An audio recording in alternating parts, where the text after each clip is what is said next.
114 na Pilipino ang biktima ng human trafficking sa ibang bansa. Ayon sa Interagency Matinding Council pinsala ang kinamo ng ilang probinsya sa Visayas dahil po sa pananalasa ng bagyong Nino. Jesus said, have faith in God. And the moment this country put their faith in God, and then God will take over the affair of this nation.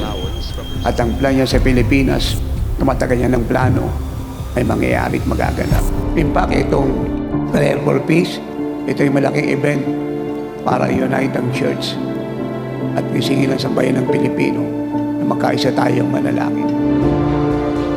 Sa araw na ito, God has firmly decided to pour out His glory in answer to our prayer.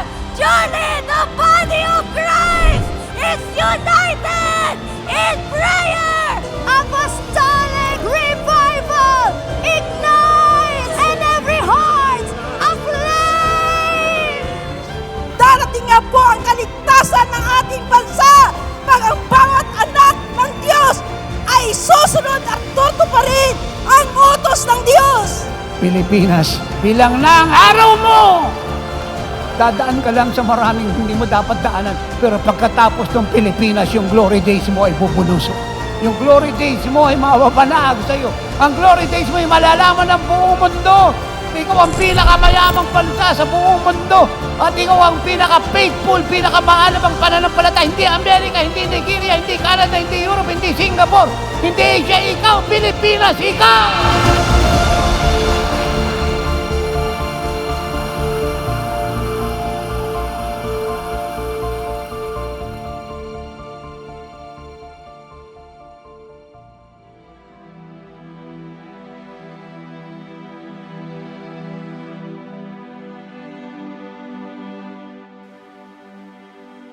Ako po'y nagagalak na makasama dito sapagkat sa kaguluhan ng bansa, kailangan natin ang tunay at dalisay na kapayapaan. At ito ay nagmumula lamang sa Diyos. We need to intervene. If we want to transform the nation, the church has a big role. We are really the prime mover, especially in this time of uncertainties. So, tayo ay mga tagapamagitan ng ating Diyos tungo sa ikalalawig ng kanyang kaharian dito sa lupa. Kasi bilang mga tagapanguna ng Panginoon, spiritual leaders ng ating bansa, tayo talaga yung mga intercessors and watchers ng bansang ito. Kaya ang kailangan natin ay magsisi ng kasalanan ang ating sambayan ng Pilipino. Hindi lamang po yun, lalo tayong mga anak ng Diyos, lalo tayo lumapit sa Panginoon Diyos sa mga nagaganap at sa kasalukuyan nagaganap. Meron pong bagyo, may lindol, merong krisis sa politika, at kailangan po natin ay magbalik loob sa Diyos na nagmahal sa ating lahat sa magitan ni Kristo Jesus. Alam naman natin ba, as the Bible would say, if the people of the Lord will come unto Him to repent and pray, then He will move, He will heal the land. And I am really expecting that as more people come together to pray, there will be a massive move of the Holy Spirit in the Philippines for transformation and revival. God will reveal Himself and listen to our cry, our prayer, upang spare ang bansang Pilipinas. Kaya po, napakahalaga po sa bansa, sa ating kapanahonan ang pagtitipon na ito. Para ang ating bansa ay lumakad na mayroong katarungan, ang mga namamahala sa ating bansa tungkol sa katarungan at kinakailangan na mayroong pagtatapat sa kanilang tungkulin at mayroong pagkatakot sa Diyos. Kaya po nung ako po ay naimbitahan, ako po ay dali-daling pumunta rito para po makatulong po sa kaayusan dito po sa prayer rally. Po, dahil nakita ko napakarami po. Kaya salamat po sa Diyos at ako po ay naimbitahan dito. At sa ating pananalangin ay magkakaroon tayo ng mabilis na pagtugon sa ating Diyos at naniniwala tayo na itong gathering na to ay magdadala ng revival sa ating bansa. Well, as we really believe that if we sincerely open our hearts and pray to God and call upon His name, absolutely according to His word, He will answer all those people who are calling His name. We believe God will answer our prayers today. Amen.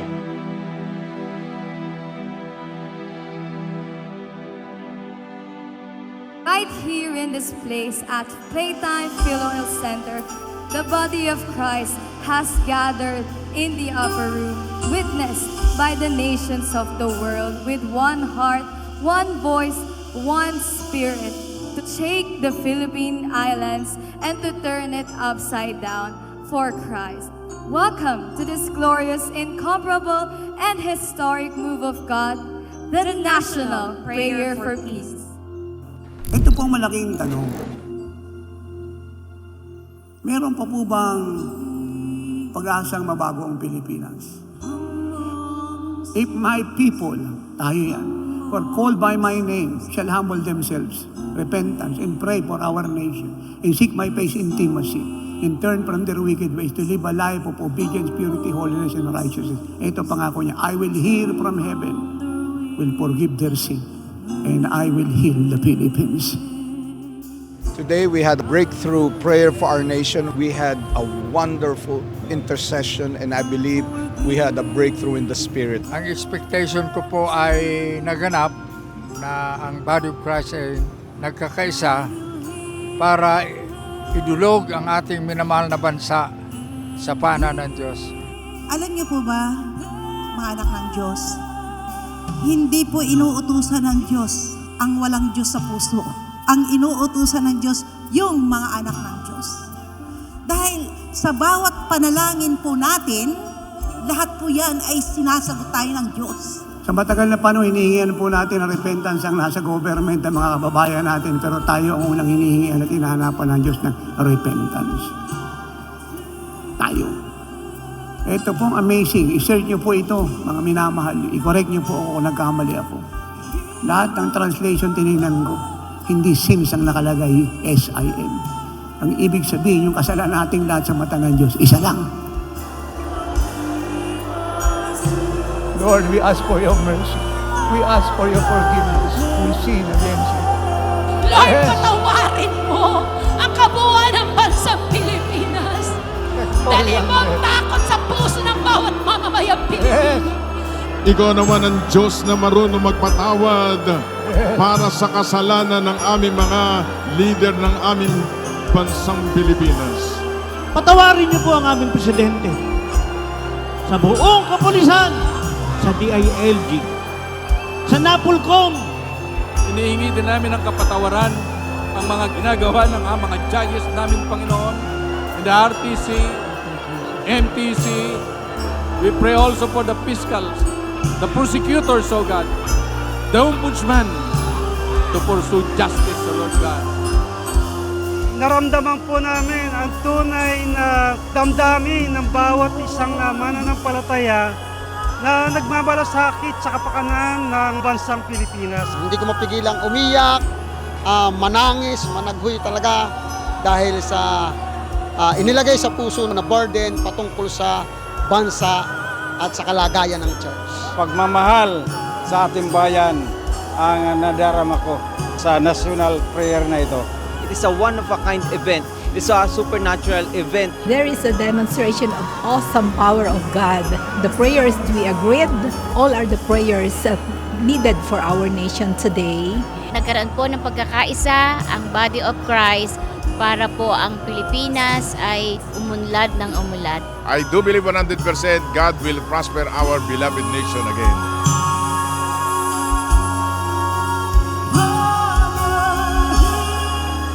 Ang Pilipinas, pinakamayaman, pinakamatibay sa pananampalataya, hinirang ng Diyos, pinili ng Diyos. Yung lahat ng problema at gulo niya, papagalingin ng Diyos.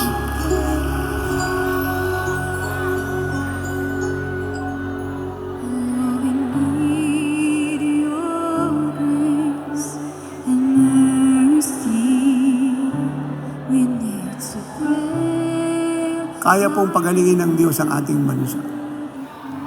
Kaya kinakailangan, tumingin po tayo para ma-attract ang buong Pilipinas sa Diyos. Marami pong mga prayer gathering.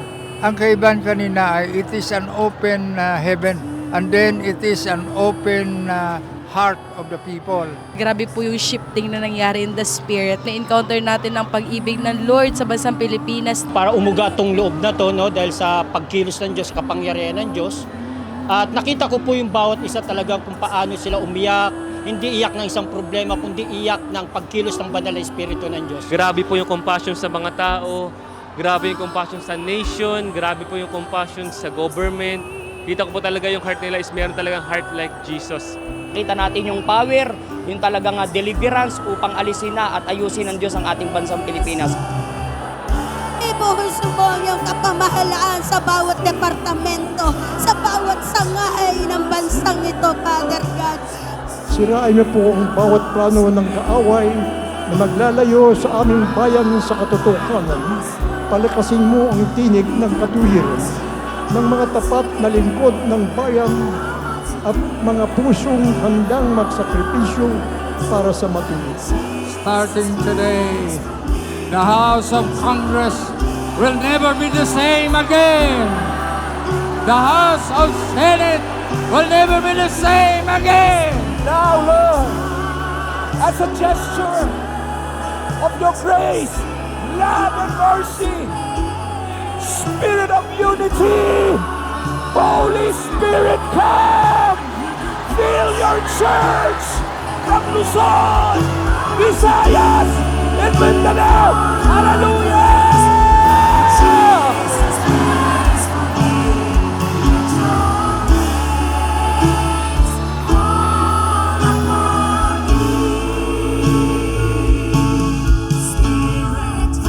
Napakaganda nung outcome ng gawain ito sapagkat ang mga mananampalataya ay nagkaisa upang ipanalangin ang ating bansang Pilipinas. Talaga namang powerful and talagang andun yung empowerment of spiritual experience. Na-receive po natin ang kaluwalhatian po ng Diyos mula po sa apostolic teaching. Empowering, very spirit-filled, very powerful ang message ni Apostol. Talagang nasa kanya ang presensya ng banal na Espiritu.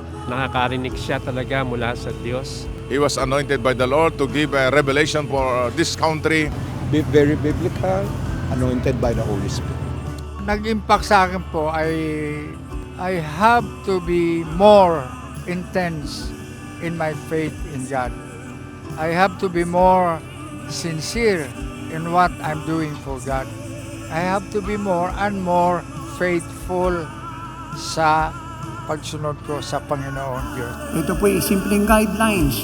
Number 1, ihingi natin ng tawad ng mga kasalanan, mga namumuno. At ikalawa, balutan natin ang Pilipinas ng banal na dugo ng Panginoong Hesus. Ikatatlo, ideklara natin ang pagkapanginoon ng Panginoong Jesucristo sa ating bansa. Let us declare Jesus is Lord. Ikaapat, we must use our authority and destroy the works of the devil. And number 5, ask God to visit her by reminding Him of His promises. Psalm 2:8. Apostol Renato Carrillo is the one of the greatest man of God in this generation because nakita ko po sa kanya yung character like Jesus. His humility is so real. Ang kanyang pag-ibig sa kaluluwa, hindi nagbabago. He is more dedicated and he is more passionate for the lost. Lalakad pa lang siya, nandun na yung presence ng Lord na automatic luluha ka talaga kasi kitang-kita mo si Jesus sa kanyang buhay. Na kami lahat, umiiyak na po kami, nakita ko na lang po, yung sarili ko talaga na lumuluha at basag na basag yung puso sa harapan ng Panginoon. The work of the Holy Spirit is really powerfully working in his life. He is a powerful man of God. Salamat sa buhay ni Tatay Apostol kasi kung hindi na-grace sa Lord na katulad ni Tatay Apostol ay hindi magaganap yung ganitong mga gathering.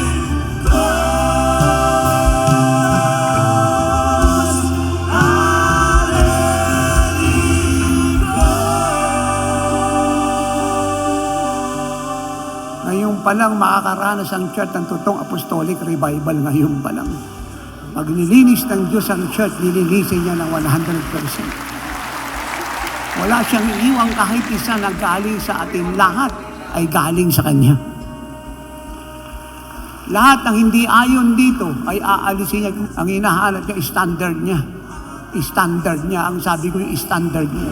For He's coming back again. He's coming back again. He's coming back again.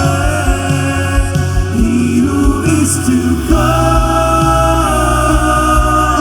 Christ the Son of kasi kanina, grabe talaga yung mga demonic forces na nawasak ng bagsakan sa iba't ibang lugar, mga barangay, municipality sa buong Pilipinas dahil sa matinding panalangin ito na sama-sama. Parang hindi na matatapos yung panalangin.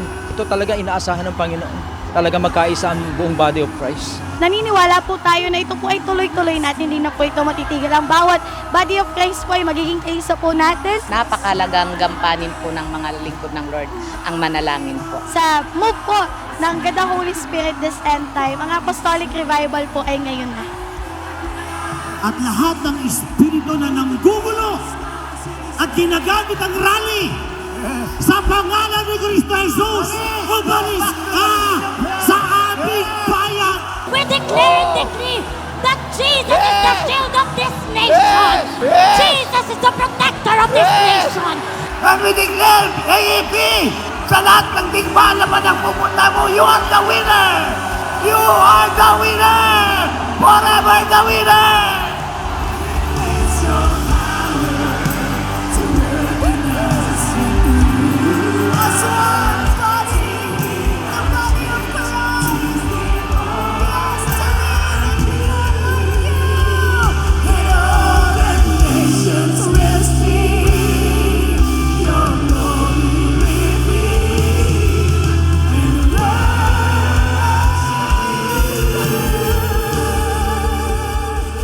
Nakakagulat yung sinasabi ni Apostle, we are the richest country in the world. It is a great salamin for us to see who we are. Expect it, believe it, sa mga darating pang panahon na makikita natin ang napakagandang bansang Pilipinas. At kasama din po yan sa propesya ni Apostle Carillo. Open heavens for our nation, breakthrough upon breakthrough. So we were blessed today. Kaya aalis tayo sa lugar na ito, dala-dala yung glory at nakatatak na po sa ating puso yun. Dadalhin namin yung impact ng ginawa ng Diyos sa lugar na ito. Sasabog po yung dagongdong ng panalangin, o pag-uwi namin sa aming mga lugar, talagang mararanasan ng bawat isa. To all the Jesus is our shield, worldwide ministries, grabe po.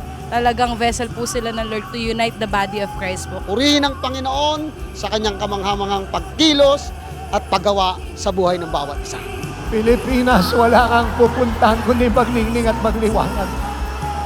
Wala kang pupuntahan kundi tingalin ang buong mundo.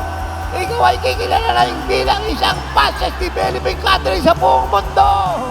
Paglalampasan ng mga langis, ang mga ginto na katagong yaman ay ilalabas. Blessed is the nation whose God is the Lord. At ikaw yan, Pilipinas. Ikaw yun, mga Pilipino. Sa Pilipinas, sa bayan ng Pilipino, taas mo ang loob mo. Pinakamayaman ka sa buong mundo. Hallelujah!